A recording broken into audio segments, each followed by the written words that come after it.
En susters, ons tema vir vanoggend is 'n kroon vir jou prinses. En ons liturgie word ingekleer met vroue uit die Bybel uit en samesang.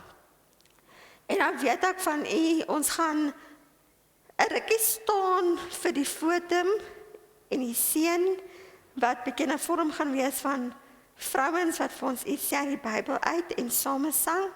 En daarna gaan ons sitplekke inneem tot aan die einde van die erediens dan. En ek wil tog ook hier noem dat van ons ouer lidmate kan nie so lank staan nie en ons besef dit en daarom wil ek ons ouer lidmate uitnooi dat sou u nie so lank kan staan nie, asseblief sit, maar van u sê ook ons kan nie so lekker sien nie en daarom wil ek vra ons ouer lidmate wat nie meer so lank kan staan nie, u is baie welkom om voor in die kerk te kom sit, sodat u ook heeltemal totaal deel van ons erediens is. Maar broers en susters, kom ons staan dan nou vir ons toetrede. Ons gaan 'n hele rukkie staan en ons wy onsself toe aan die Here deur die oë, waar ons dan ook vir Hanna iets gaan hoor. Kom ons staan.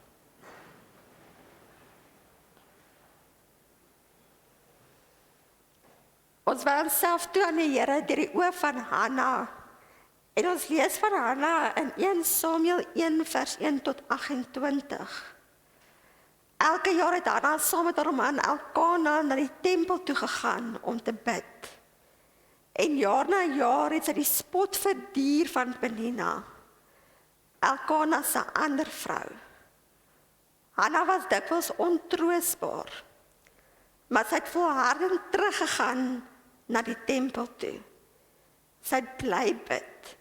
Sy het aangehou na God toe gaan. En uiteindelik is haar hartstogtelike gebede verhoor.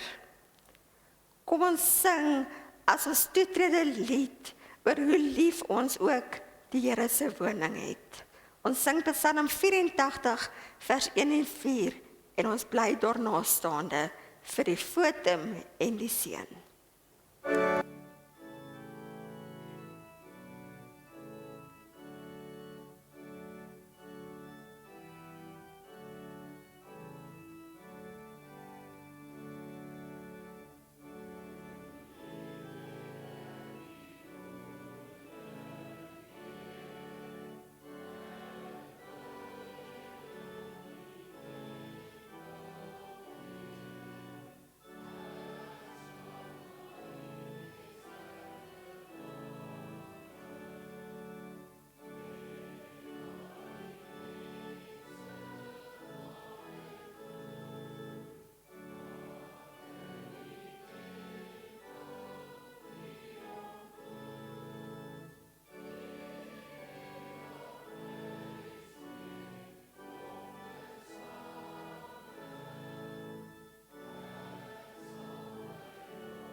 Na die seën kan u sitplekke weer inneem. Maar ons fotum kom vandag by monde van die gesprek tussen Maria en die engel van die Here.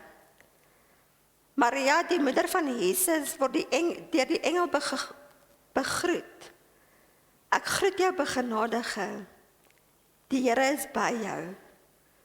Moenie bang wees nie, Maria, want God bewys genade aan jou. Jy sal swanger word en 'n seun in die wêreld bring, en jy moet hom die naam Jesus gee. Hy sal groot wees en die seun van die Allerhoogste genoem word. Die Here God sal hom die troon van sy voorvader Dawid gee, en hy sal as koning oor die nageslag van Jakob heers tot in ewigheid. Aan sy koningskap sal daar geen einde wees nie. Sy hou egter nie haar gedagtes vir haarself nie, maar vra vir die engel hoe dit moontlik is. Die engel antwoord dat die Heilige Gees oor haar sal kom en die krag van die Allerhoogste sal die lewe in haar werk. Dan voeg hy by, niks is vir God onmoontlik nie. Broers en susters, mag die genade van God vir wie niks onmoontlik is nie, altyd by u wees. Amen. Kom maar sit.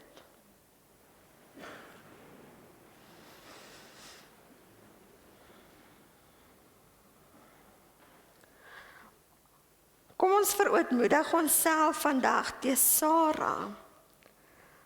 Op 'n dag verskyn die Here aan Abraham en herhaal die belofte oor 'n seun in Genesis 18. Sara staan by die tentopening en afluister en is eintlik vir haar 'n bitter snaakse storie. Sy weet dat sy al lankal verby die ouderdom is van kinders kry.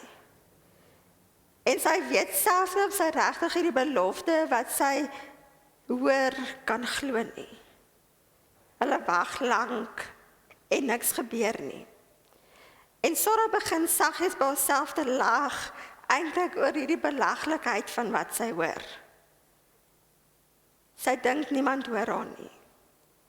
Maar uiteindelik hoor God haar lag, en hy vra dan ook vir Abraham hoekom Sara daaroor lag en hoekom Sara sy woorde in twyfel trek. En hy herhaal die belofte wat hy aan Abraham gegee het. En dit is presies wat gebeur het. Op die tyd wat God gesê het, is Sara en Abraham se beloofde seun Isak uiteindelik gebore.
Broers en susters, ons vind ook lofliedere by verskillende vrouens in die Bybel.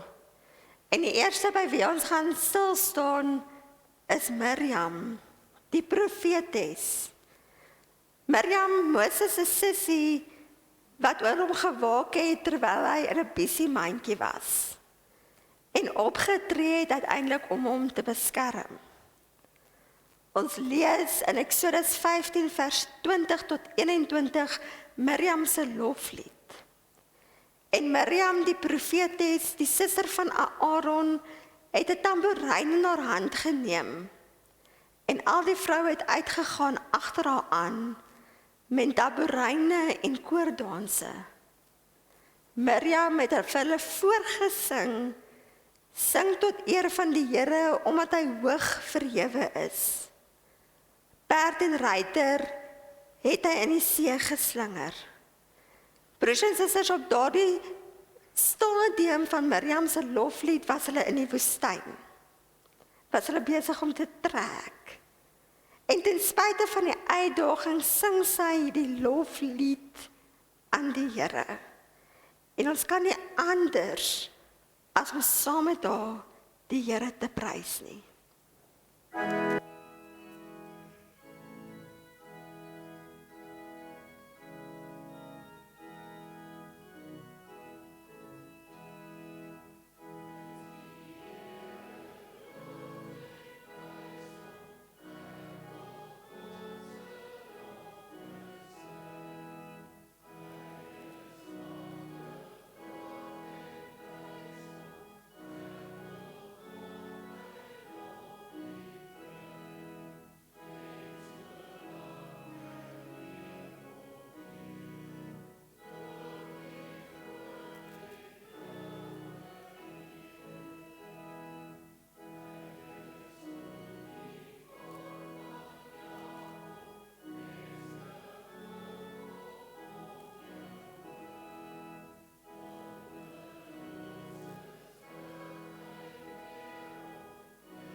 Ester, die koningin.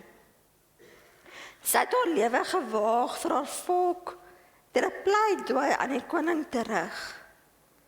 Ons lees in Ester 4 vers 12 tot 16. Die boodskap van Ester is aan Mordegai oorgedra en hy het haar geantwoord: Moenie dink net jy van al die Jode sal vrykom omdat jy in die koning se paleis is nie. As jy nou swyg en daar kom van 'n ander kant af uitkoms en redding vir die Jode, sal jy en jou familie omkom. Wie weet, miskien is dit juis met die oog op 'n tyd soos hierdie, dat jy koningin geword het. Ester het toe vir Mordegai laat weet, gaan maak al die Jode wat in Susan is bymekaar en vas ter wille van my. Julle moet 3 dae dag en nag niks eet en drink nie. Ek en my kamerpersoneel sal ook vas. Daarna sal ek na die koning toe gaan, al is dit teen die wet. As ek moet omkom, moet ek maar omkom.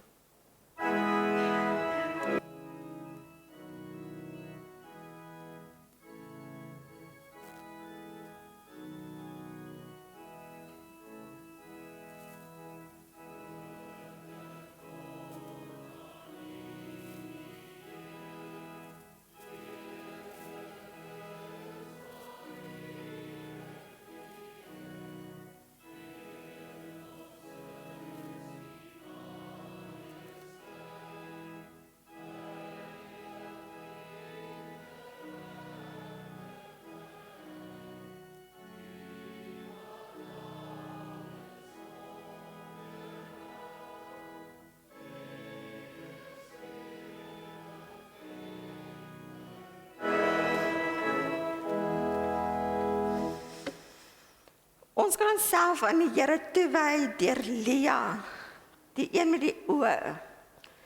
En broers en susters, vir Lia moet 'n mens eintlik seker ook jammer kry. Lia het in die skaduwee nie eintlik in die skaduwee geleef nie, maar eintlik ook nie skaduwee van 'n mooi sussie geleef. Die een wat beskryf word as mooi gebou, as beeldskoon. En boonop is hy tevrede wees om deur die Bybelskrywer as iemand met sagte oë beskryf word. Of gelukkig sagter oë. Eintlik staan daar letterlik oor haar iemand wat dowwe oë gehad het. En dit is daarom sekerlik vanselfsprekend dat Jakob op jou sussie verlief sou raak. Maar hoe kon jy weet dat dit uiteindelik jou sou wees wat hy nie wou hê nie? En die skrywer sê dit sommer so prompt oor Lea in Genesis. Hy het vir Rachel baie liewer gehad as vir Lea. Lea word weggegee aan 'n man wat haar nie lief het nie. En sy probeer so hard uiteindelik om Jakob se guns te wen. Tog aan die einde van hierdie bittersoet storie is daar ook 'n soeter noot. Teen die einde van sy lewe laat Jakob sy seuns hom beloof dat hy sal begrawe word by Makpella grot. Daar waar sy voormense gelê het. Daar waar Lea begrawe is. En hy kies tog hierdie sagter, dowwe oë vrou, al is dit na haar dood. In die verhaal van Lea leer ons dat God uiteindelik niks miskyk nie. Al werk dinge nie altyd vir jou uit, presies soos wat jy dit wou hê nie. God sien uiteindelik die onreg ook raak. God bly 'n God van deernis. Die een wat nie weggekyk het van Lea se seer nie. Ons lees later, toe die Here sien dat Jakob nie vir Lea lief het nie, het die Here wel vir haar kinders gegee. Die minder mooi Lea, soos dit later blyk, word uiteindelik die aardsmoeder van Jesus van Nasaret. Iets wat sy nooit gedink het met haar sou gebeur nie. Iets wat die Here ons herinner, wees stil en weet, ek is die Heer.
Ons leer, broers en susters, dat daar genade is vir elkeen van ons, wanneer ons terugkeer na God toe deur die oë van Batseba. Batseba, wat beskryf word as die een met die lyf. 'n mooi vrou. 'n vrou vol uiterlike skoonheid uiteindelik. Dalk omdat sy so mooi was haar lyf eintlik net 'n objek vir die koning, wat sy moet beskikbaar wees. In 2 Samuel 11 kry ons die tragiese verhaal van hoe die koning haar ook afloer terwyl sy bad. Hoe die koning haar ontbied na hom toe. En uit die verhaal blyk dit dat sy tog lief was vir haar man. Haar man wat juis vir die koning geveg het in oorlog. Maar koning Dawid wag net tot op die regte oomblik en dan ontbied hy haar na die paleis toe en hierdie keer om te bly. Die pynlike verhaal van 'n vrou se smart en 'n magtige koning wat uiteindelik se selfsug die opperste kry. Maar wanneer Batseba se seer ook omgedraai word en wat sy Batseba na God gekeer, dan word hierdie seer ook omgedraai. Na haar eerste kind se dood word Salomo gebore. Broers en susters, vir hierdie vrou wat in die destydse kultuur nie 'n sê gehad het eintlik oor haar eie lyf, kom daar uiteindelik ook troos. En latere Bybellesers sou ook haar naam in Jesus se geslagsregisters kan kry. Ook dit word vir ons 'n bewys dat God se mededoe geen grense het nie. God is 'n God wat nie opgee op sy mense nie. God is 'n God wat uiteindelik stories wat deur ander mense geskryf word in jou lewe ook kan omkeer. En sy genade is onbeskryflik groot.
Broers en susters, ten spyte van die reëls wat ons ook soms verbreek, kan ons nog steeds 'n danklied sing tot God se eer. En ons leer dit by Martha, die een wat bekend staan as die een wat reëls breek. Martha, die suster van Maria en Lazarus. En dalk die oudste van die drie, en dit is hoekom sy dalk so waghalsig is, om uiteindelik vir hulle reëls te breek. Maar dit is vir haar wat Jesus vermaan in Lukas met die woorde amper kwaai. Martha, Martha. Gasvryheid, broers en susters, was een van 'n goeie Joodse vernaamste eienskappe.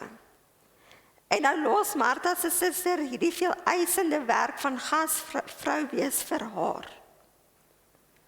Wie moet die mense bedien? En sy praat haar suster aan, die een wat eintlik so lekker by Jesus se voete sit. Die een wat maak asof daar niks gebeur nie. So asof daar niks beters is as om te doen nie. En die evangelie skrywer Johannes beskryf Martha as 'n vurige vrou. 'n vrou wat dalk so effens kort van draad kan wees. Maar broers en susters, die ontsteltenis van Martha gaan nie regtig oor die gebrek van Maria se hulpvaardigheid nie. Laasgenoemde was maar Martha se voorwendsel om uiteindelik Maria weg te kry van Jesus se voete af. Nie omdat sy wou gehad het, sy moet nie daar sit nie. Maar dit was nie gepas vir 'n vrou om by 'n rabbi, by 'n leermeester se voete te sit nie. 'n Vrou moes haar plek ken. Sy wou sy wegkry uit die geselskap van mans waar sy op daardie tyd nie gehoord het nie. Wat sou die mense dink van hulle? Wat sal die mense sê? En is hierdie kultuur wat Lukas probeer afbreek wanneer hy die verhaal vir ons skryf oor Jesus en Martha en Maria. Daar is plek vir vroue by die Jesus se voete, wil hy sê. En broers en susters, hy sê ons eintlik ook dat ons as mense se selfgeskepte reëls hou partykeer ander mense weg van Jesus se voete af. Uiteindelik sê hy vir ons, breek hierdie reëls wat mense weghou en hou aan 'n loflied sing.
Dan is daar die Spreuke vrou.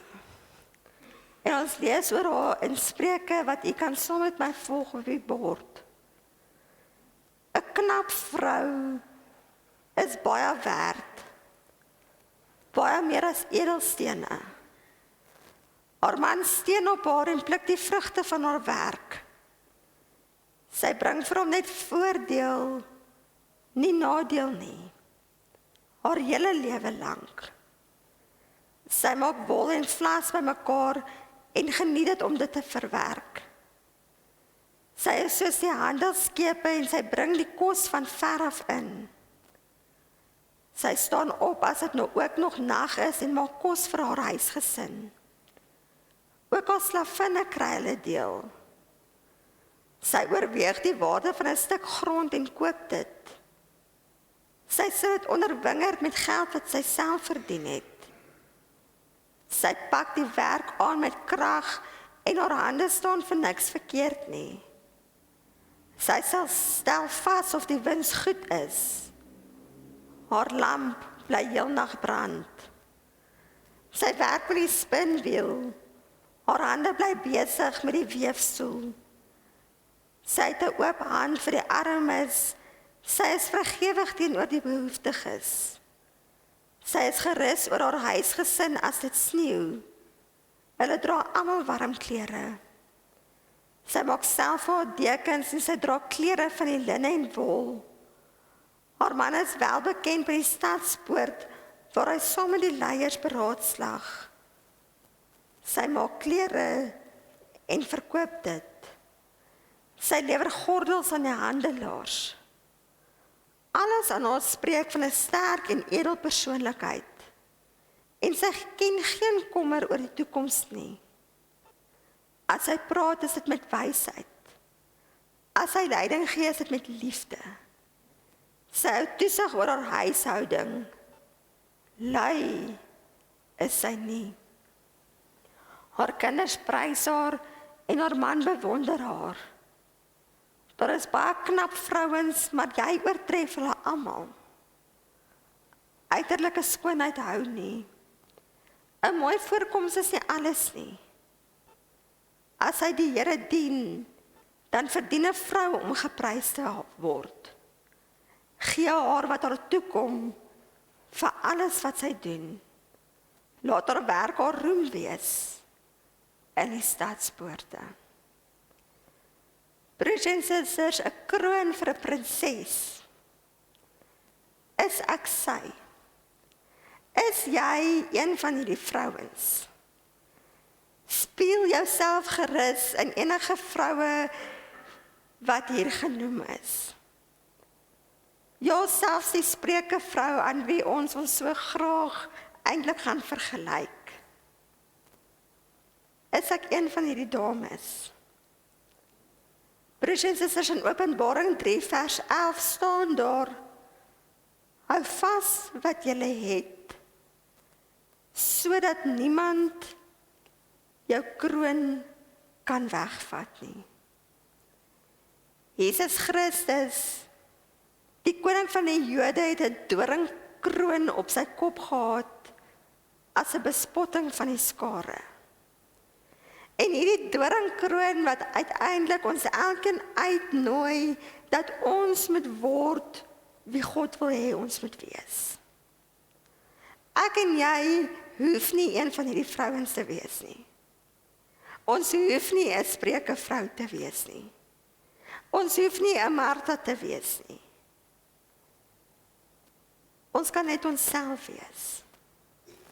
Maar uiteindelik een ding wat ons by elkeen van hierdie vroue leer, is ten spyte van die uitdagings wat die lewe vir hulle gee. Ten spyte van dit wat hulle ervaar. Ten spyte wat ander mense aan hulle doen en van hulle sê. Ten spyte van hoe die samelewing oor hulle gedink het en wat met hulle gebeur het, het hulle die lof en die eer aan God gebring. Het hulle uitpasyn in 'n lofgesang of 'n dankgesang of getuig van God se genade. Liewe vrou, vandag word ons herinner en bemoedig deur hierdie vroue in die Bybel. Wees die vrou wat God jou gemaak het om te wees. Een wat juig. Een wat jubel. Een wat foute maak, ja, natuurlik. Maar een wie keer op keer mag teruggaan na Jesus se voete toe en mag gaan sit by Jesus se voete. Een wat ten spyte van wat met haar gebeur, aanhou getuig. Aanhou getuig van God se genade. Aanhou getuig van God se liefde. Mag jy hierdie week gaan vra by Jesus se voete, wie wil hy hê jy moet wees? Wat 'n vrou wil hy hê jy moet wees? Maar mag jy die moed kry van elke vrou in die Bybel, maak nie saak wat met jou gebeur nie, te getuig, God is altyd die een aan wie jy kan eer gee. Amen. Broers en susters, kom ons staan en dan sing ons saam met mekaar die Onse Vader as gebed.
God sê ons vir ons in sy woord, my genade is vir jou genoeg. My krag kom juis tot in volle werking wanneer jy swak is. Gaan en gaan leef om 'n verskil te maak. Amen.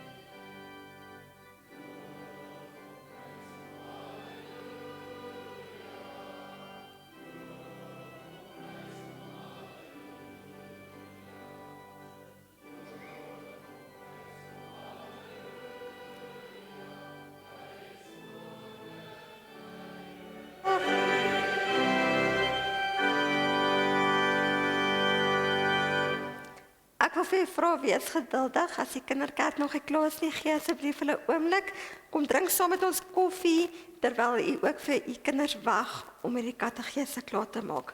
Mag jy elkeen 'n baie aangename week beleef, en mag u elkeen ook geseënd wees.